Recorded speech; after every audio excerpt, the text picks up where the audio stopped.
خواتین و حضرات، اسٹاک ہوم سے عارف کسان آپ کی خدمت میں آج کے ولاگ کے ساتھ حاضر ہے۔ آج 30 جون ہے اور آج کے ولاگ میں سویڈن کی 13 اہم خبریں جو ہیں وہ شامل ہیں،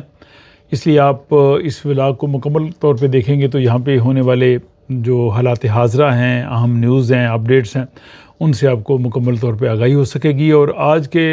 ولاگ کی جو ٹاپ سٹوری یہ ہے کہ 1 جولائی سے سویڈن میں ایک اہم قانون جو ہے وہ نافذ ہو رہا ہے۔ اس پہ ہم پہلے بھی بات کر چکے ہیں، اور وہ یہ ہے کہ کزن میرجز اور قریبی رشتہ داروں میں شادیوں پہ اب جو ہے وہ پابندی ہے، اور سویڈن میں رہنے والا کوئی شخص سویڈن میں یا سویڈن سے باہر جا کے کوئی بھی ایسی شادی کرتا ہے تو سویڈن کا قانون اس کو جو ہے وہ تسلیم نہیں کرے گا۔ اسی قانون کے تحت جو ہے وہ 18 سال سے کم عمر کے بچوں میں جو شادی ہوتی ہے وہ، یا ایک سے زیادہ شادیاں یا پراکسی میرج، کسی کو بھی جو ہے وہ تسلیم نہیں کیا جائے گا۔ حکومت کا موقف یہ ہے کہ اس قانون کے تحت جو نام نہاد آنر کلچر ہے یا عزت کے نام پہ ہونے والا جو جبر ہے اس کو وہ خاتمہ کیا جائے گا۔ اور وزیر اعظم اولف کرسٹرسن نے فیس بک پہ جو ہے اس حوالے سے جو ہے وہ پوسٹ بھی لگائی ہے کہ سویڈن میں ہر شخص کو یہ حق حاصل ہے کہ وہ اپنی مرضی کا فیصلہ کرے، اور اس پہ زبردستی نہیں کی جا سکتی، نہ ہی اس کی زبردستی شادی کی جا سکتی ہے، اور نہ ہی عزت کے نام پہ یا خاندانی دباؤ کے نام پہ کسی کو جو ہے وہ کنٹرول کیا جا سکتا ہے، اور نہ ہی یہاں کوئی گنجائش ہے۔ تو یہ قانون صرف شادی پہ پابندی کا نہیں ہے، بلکہ جبری شادیوں کے حوالے سے اگر حکومت کو علم ہوا تو اس پہ جو ہے وہ کافی سختی جو ہے وہ کی جا رہی ہے۔ یعنی اگر کوئی شخص جو ہے وہ دھوکے سے، نفسیاتی حربے سے، یا کسی کی جو ہے وہ کمزور صورتحال کا فائدہ اٹھا کے شادی پہ مجبور کرے گا، یعنی خاندان کے افراد، تو اس کو جو ہے وہ جرم تسلیم کیا جائے گا۔ اور اس طرح اگر کسی بچے یا نوجوان کی شادی کروانے کے لیے اس کو بیرون ملک بھجوایا جائے گا یا اس کی منصوبہ بندی کی جائے گی تو وہ بھی جو ہے وہ جرم میں اس کو جرم سمجھا جائے گا، اگرچہ وہ شادی نہ ہوئی ہو۔ تو بعض مقدمات میں جو ہے وہ اس طرح کے جو کیسز ہیں اس کی سزا جو ہے وہ 6 سال تک قید ہو سکتی ہے۔ پولیس کو جو ہے وہ اس میں مزید اختیارات دیے گئے ہیں کہ وہ خفیہ نگرانی کر سکتی ہے، وہ فون ٹیپ کر سکتی ہے، اور دیگر تفتیشی جو ہے وہ اختیارات حاصل کر سکتی ہے۔ اور دلچسپ بات یہ ہے کہ جب یہ قانون پارلیمان میں پاس ہوا تو نہ صرف حکومت بلکہ اپوزیشن پارٹیز، حزب اختلاف، انہوں نے بھی جو ہے وہ اس کو سپورٹ کیا، اور تمام پارٹیوں کے مشترکہ جو ہے وہ اتفاق رائے سے یہ قانون بنا ہے۔ اور یہ قانون خاندانی جو شادیاں ہوتی ہیں ان کو متاثر کرے گا۔ بعض خاندانوں میں روایتی طور پہ کزن میرجز ہوتی تھی یا اپنے دیگر رشتہ داروں میں، تو وہ شادیاں جو ہیں وہ اب اس سے متاثر ہوں گی۔ حکومت کا موقف انسانی حقوق کے حوالے سے بھی ہے، لیکن اس پہ تنقید بھی آئی ہے کہ اس طرح سے جو لوگ روایتی طور پہ شادیاں کر سکتے تھے وہ نہیں کر سکتے۔ اور یہ قانون بہرحال جو ہے وہ 1 جولائی سے جو ہے وہ نافذ ہو گیا ہے۔ اب اس میں ایک بہت بڑا سوالیہ نشان یہ ہے کہ وہ لوگ جنہوں نے 1 جولائی سے پہلے کزن میرجز کر رکھی ہیں اور انہوں نے اپنے پارٹنرز کو سویڈن میں بلانا ہے، تو کیا وہ ان کے لیے اجازت ہوگی، وہ ایز اے پارٹنر ان کو بلوا سکیں گے یا نہیں بلا سکیں گے؟ تو اس میں رائے جو ہے وہ منقسم ہے، 2 رائے ہے۔ ایک رائے تو یہ ہے کہ جب مائیگریشن والے اس کیس کو دیکھیں گے اور وہ دیکھیں گے کہ وہ دونوں کزنز ہیں، اگرچہ انہوں نے شادی 1 جولائی سے پہلے کی ہے، تو مائیگریشن ایجنسی جو ہے وہ ان کی اپلیکیشن کو اپروو نہیں کرے گی۔ لیکن دوسری رائے یہ ہے کہ چونکہ انہوں نے 1 جولائی سے پہلے شادی کر لی ہے اور اس وقت قانون نہیں تھا تو ان کو الو کیا جائے گا۔ بہرحال یہ آئندہ آنے والے دنوں میں ہم دیکھیں گے کہ جب اس طرح کے کیسز مائیگریشن ایجنسی کے پاس آتے ہیں تو وہ ان کا کیا جو ہے وہ فیصلہ کرتے ہیں۔ دوسری خبر بھی اس سے تھوڑی سی ریلیٹڈ ہی ہے کہ یہاں پہ جو آنر کرائمز ہیں، جبری شادیاں ہیں، اور اس کے حوالے سے اب جو یہاں پہ جرائمز ہوتے تھے تو ان کی جو سزائیں ہیں وہ سخت کی جا رہی ہیں۔ پہلے یہ ہوتا تھا کہ اگر کوئی شخص 3 جرم کرتا ہے تو اس میں بڑے جرم کی اس کو سزا دے دی جاتی تھی، اور باقی میں اس کو جو ہے وہ کم قید کی سزا دی جاتی تھی، یعنی اس کو جو ہے وہ کنسیشن دی جاتی تھی۔ اب وہ جتنے بھی جرائم ہوں گے ان کو مکمل سزا دی جائے گی، اس میں کمی نہیں کی جائے گی۔ اور حکومت کا یہ کہنا ہے کہ اس طرح کے طریقہ کار سے یہاں پہ جرائم پہ جو قابو پانے میں مدد مل سکے گی۔ آج کی تیسری خبر یہ ہے کہ سویڈن میں 1 جولائی سے کیش پیمنٹ کا جو ہے وہ نیا قانون آ رہا ہے. اس کے تحت یہاں پہ جو فارمیسی اپوتیکت ہے یا کچھ دوسرے نیم سرکاری ادارے یا ایون گروسری سٹورز، ان کو کہا گیا ہے کہ لوگوں سے وہ کیش بھی لے سکتے ہیں، ضروری نہیں کہ کارڈ کی صورت میں ہی ادائیگی کی جائے. اور حکومت کا یہ موقف یہ ہے کہ اگر کوئی سائبر کرائم ہو جائے، کچھ ایسا مسئلہ ہو جائے جب انٹرنیٹ نہ چلے تو لوگ خریداری نہیں کر سکیں، تو اس لیے اب وہ چاہتے ہیں کہ کارڈز کے ساتھ کیش جو ہے وہ بھی جو ہے وہ استعمال میں رہے، لوگوں کے پاس کیش رہے اور لوگ جو اسے استعمال کرے، دکاندار بھی جو ہے وہ کیش لیں.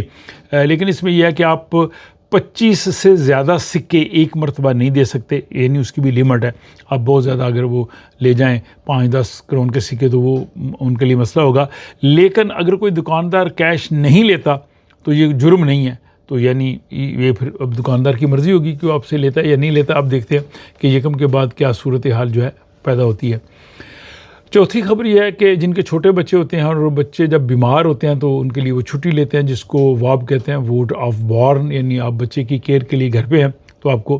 یہاں سے نیشنل انشورنس فار شیکرنگ کاسا کی طرف سے رقم ملتی ہے. اب اس میں مزید سہولت دی گئی ہے کہ صرف والدین نہیں بلکہ جو قریبی رشتہ دار ہیں جیسے دادا دادی، نانا نانی،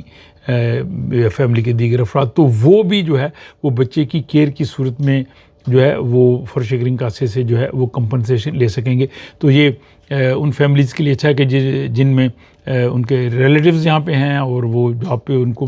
چھٹی نہیں کر سکتے تو وہ جناب اپنے کسی دوسرے رشتہ دار کو یہ بچے کی جو نگرانی ہے وہ دے سکتے ہیں اور ان کو رقم جو ہے وہ فار شیکرنگ کاسا سے مل جائے گی. پانچویں خبر یہ ہے کہ یہاں پہ جو ہے وہ مستقبل میں ڈرائیونگ لائسنس آپ کا آئی ڈی کارڈ کے طور پہ استعمال نہیں ہوگا، کیونکہ حکومت چاہ رہی ہے کہ ایسا مربوط نظام ہو کہ آئی ڈی جو ہے وہ اس کو دوسرے لوگ استعمال نہ کر سکیں یا وہ جعلی صورت میں نہ ہو. تو بنیادی طور پہ حکومت کا کہنا ہے کہ آئی ڈی آپ کی پاسپورٹ اور آپ کا قومی شناختی کارڈ ہے. اگرچہ ابھی driving licence as a I D کے طور پہ استعمال ہو رہا ہے، لیکن اس کو وہ مستقبل میں لے کے جا رہے ہیں اور پھر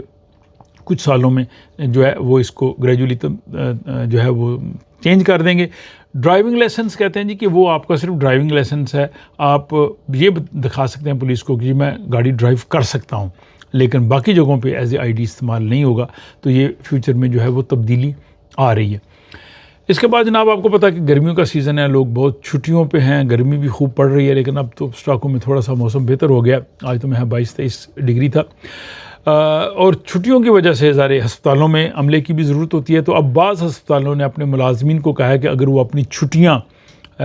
جو ہے وہ مؤخر کر دیں، یعنی بعد میں لے لیں اور کام پہ واپس آ جائیں، تو ان کو اضافی 10,000 سویڈش کرون تک دیے جا سکتے ہیں. تو یہ صحت کے شعبے میں ہوتا ہے اور تقریباً ہر سال اس طرح کی جو ہے وہ انسینٹیو دیا جاتا ہے تاکہ وہ آگے کام کریں، لوگ جو ہے وہ ہیلتھ کے شعبے میں مسائل پیدا نہ ہوں.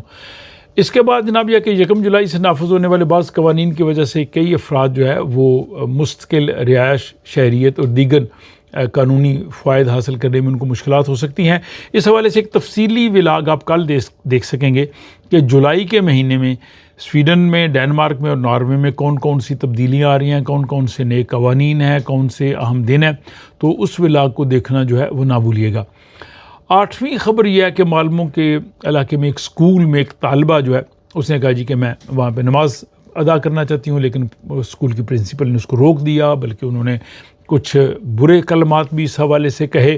اب جو اسٹوڈنٹ ہیں انہوں نے اس کیس کو جو ہے وہ یہاں ڈسکریمنیشن امبڈسمین کے پاس لے گئے جا کے مذہبی آزادی اور باقی چیزوں کے حوالے سے، اور اب اسکول کی انتظامیہ کو انہوں نے جناب اس سلسلے میں طلب کر لیا اور اب اس پہ تحقیقات جو ہے وہ ہو رہی ہے.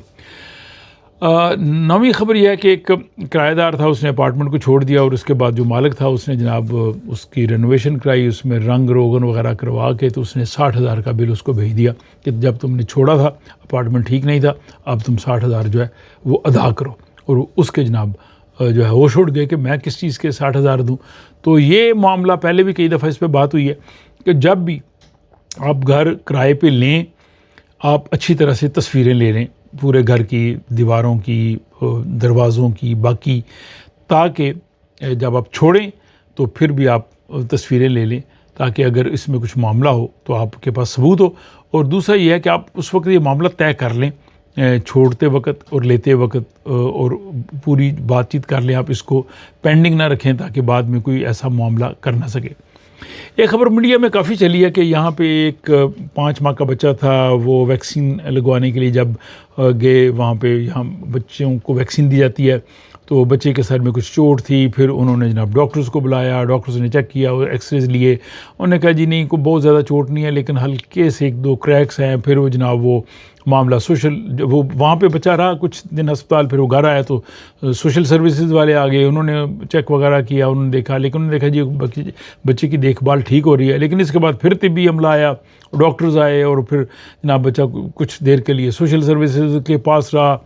پھر جناب وہ رپورٹس جو ہے وہ یہاں سے غیر جانبدار ڈاکٹروں کو دکھائی گئی، امریکہ بھجوائی گئیں، انہوں نے کہا جی نہیں جی اس میں ماں باپ کی کوئی نیگلیجنس نہیں، ان کی غلطی نہیں ہے، یہ اس طرح چھوٹے بچوں میں بعض اوقات اس طرح سے ہوتا ہے، لیکن بچے کی کیئر وغیرہ ٹھیک ہے۔ اور پھر 1 سال بچہ جو ہے وہ اس سارے معاملے میں بڑا ڈسٹرب رہا، والدین بھی ڈسٹرب رہے، اور آخرکار بچہ جو ہے وہ والدین کے پاس ہی ہے، لیکن والدین نے اب اس معاملے کو اٹھایا اور انہوں نے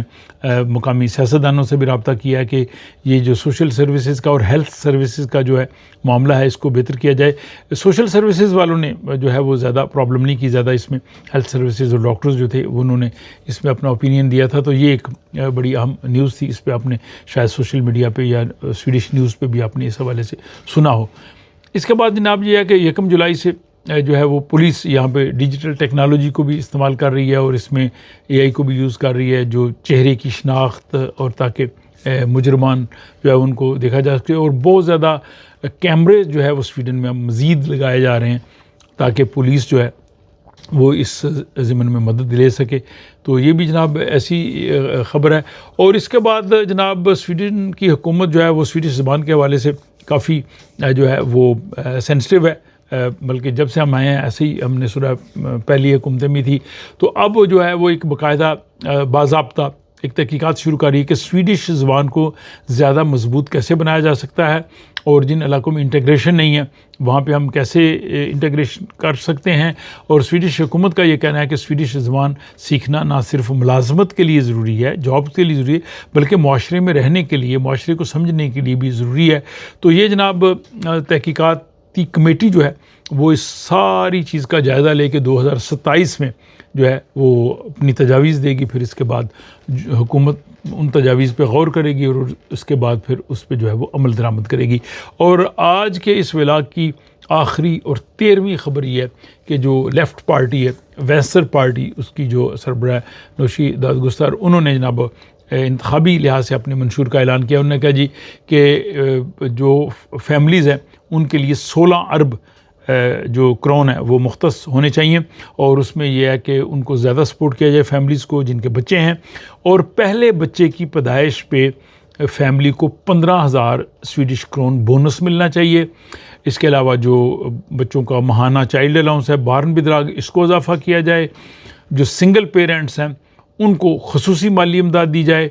نوجوان جو ہیں ان کو گرمیوں کی چھٹیوں میں ایک اسپیشلی سمر ویکیشن کارڈ دیا جائے جس پہ وہ ٹریول بھی کر سکیں، باقی جگہوں پہ بھی جا سکیں، اور جو کم آمدنی والے ہیں ان کو اضافی ہاؤسنگ بینیفٹ دیا جائے، ان کو مزید امداد دی جائے، اور مزید پری اسکول بھی کھولے جائیں۔ اور جو اوپن فور اسکول ہے وہاں پہ ہوتا ہے کہ آپ والدین بچے کے ساتھ جا سکتے ہیں، وہاں کوئی فیس نہیں دینا پڑتی، وہاں جتنے گھنٹے وہ رہنا چاہیں وہ رہ سکتے ہیں۔ تو یہ اوپن پری اسکول جو ہے زیادہ جو ہے وہ کھولے جائیں تاکہ جو ہے وہ بچوں کی ایکٹیویٹی، چھوٹے بچوں کے لیے زیادہ مواقع ہو سکیں۔ تو یہ جناب تجاویز ہیں۔ اب اگر وہ اقتدار میں آتے ہیں اور وہ حکومت کا حصہ بنتے ہیں تو پھر ان پہ وہ عمل درآمد کر سکیں گے، لیکن آپ کے خیال میں یہ تجاویز کیسی ہیں؟ خصوصاً پہلے بچے کی پیدائش پہ 15,000 کرون۔ ناروے میں میرا خیال جو ہے وہ اس طرح کی کچھ ہے سسٹم، لیکن سویڈن میں وہ پہلی بار انہوں نے یہ بات کی ہے۔ اور یہ پورا ولاگ یہ کیسا تھا، اس پہ اپنی رائے دیجیے، کون سی خبر آپ کو زیادہ جو ہے وہ دلچسپ لگی۔ خیال رکھیے گا، آپ سے ملاقات ہوتی ہے اگلے ولاگ میں۔